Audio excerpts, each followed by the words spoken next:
फांसी पर चढ़ूंगा लेकिन माफी नहीं मांगूंगा। बीपीएससी को खुद माफी मांगना होगा कि आप गलत थे, गलत थे, गलत थे। एग्जाम, री एग्जाम, री एग्जाम, ओनली री एग्जाम। जब मैं मर जाऊंगा मैं आजीवन सजा काट लूंगा। अगर माफी मांगना हुआ तो जाएंगे बीपीएससी और गर्दन काट के परमार का हाथ में दे देंगे कि आप गलत थे।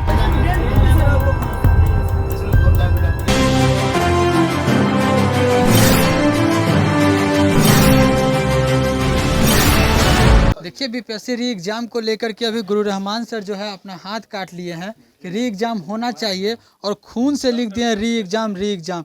सर, ये करने की क्या आवश्यकता है? चूंकि परमार की जिद है कि 25 तक रिजल्ट देंगे और 31 तारीख को माननीय न्यायालय में हम लोग का मामला चल रहा है।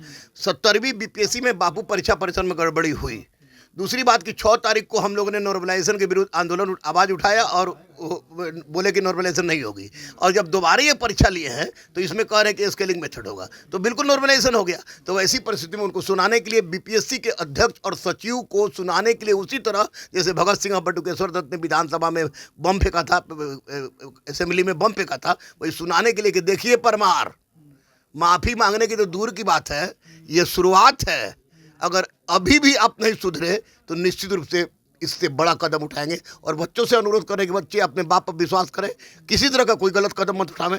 आप लोग मजबूती के साथ खड़े रहेंगे, आप लोग स्वस्थ रहेंगे तो मैं जीत जाऊंगा। और री एग्जाम, री एग्जाम, री एग्जाम, ओनली री एग्जाम। और मौनी बाबा से अनुरोध है कि मौनी बाबा माननीय मुख्यमंत्री हैं, आपको नहीं पता है, वो अधिकारियों से घिरे हुए हैं, वो अपना चुप्पी तोड़े और बच्चों के हक में फैसला करें। सर, अभी जिस तरह से आपने घटनाएं को अंजाम दिया, ऐसे में बच्चे भी पूरे भावुक हो रहे हैं। यदि आपको कुछ हो जाता है तो फिर बच्चे कहाँ जाएंगे? बच्चे देखिए, हो जाता है, अगर मुझे हो जाता है कुछ और री एग्जाम हो जाता है तो निश्चित रूप से मेरी आत्मा को खुशी होगी, मेरी आत्मा को खुशी होगी। फिर आगे जो तैयारियां होंगी वो कैसे करेंगे? करेंगे, बहुत लोग आगे हैं, बच्चे समझ जाएंगे कि ये करना, बच्चे अपने गुरु के डेडिकेशन में अपना काम करेंगे।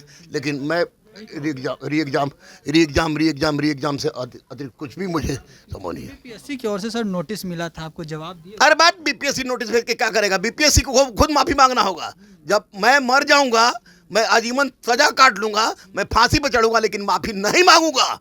अगर माफी मांगना हुआ तो जाएंगे बीपीएससी और गर्दन काट के परमार का हाथ में दे देंगे कि आप गलत थे, गलत थे, गलत थे। री एग्जाम करवाइए, री एग्जाम करवाइए, उससे ज्यादा कोई उम्र उपाय नहीं है।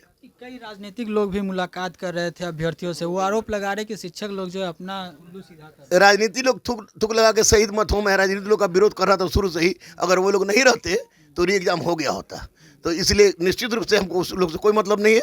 शिक्षक और छात्र के बीच में राजनीतिक लोग का काम क्या ही है। इसलिए निश्चित रूप से वो लोग की मौजूदगी से मुझे कोई मतलब नहीं है। री एग्जाम एकमात्र डिमांड था, एकमात्र डिमांड है, एकमात्र डिमांड रहेगा। मामला तो न्यायालय में, न्यायालय पे भरोसा नहीं है? न्यायालय पर 2000% भरोसा है, लेकिन न्यायालय एक जिस पर हमको 2000% विश्वास है, न्यायालय पे विश्वास 2000%। लेकिन सर, आखिरकार ऐसी घटनाएं जो आप दे रहे हैं, घटित कर रहे हैं, आप खून से ये सब लिख रहे हैं, भगवान न करे ऐसा कुछ हो, लेकिन अभ्यर्थी लोग जो है अभी भी वहाँ धरना स्थल पर बैठे हुए हैं, क्या उनको आप उठाने चाहिए? नहीं, उठाने का जाएगा, री एग्जाम हो जाएगा, खुद अपने आप उठ जाएंगे। री एग्जाम का नोटिफिकेशन है, खुद उठ जाएंगे बेचारे, कोई तो हिंसा काम कर नहीं रहे हैं। एग्जाम के साथ बैठे रहेंगे? हाँ बिल्कुल बिल्कुल। इंजेक्शन दिलवा देते। तो आप लोगों ने देखा और सुना, यहाँ पे जो है गुरु रहमान सर हमसे बात कर रहे थे। उन्होंने साफ तौर पे क्या कुछ कहा, इनकी बातों को सुनकर आपको क्या प्रतिक्रिया है कमेंट में दीजिएगा। धन्यवाद।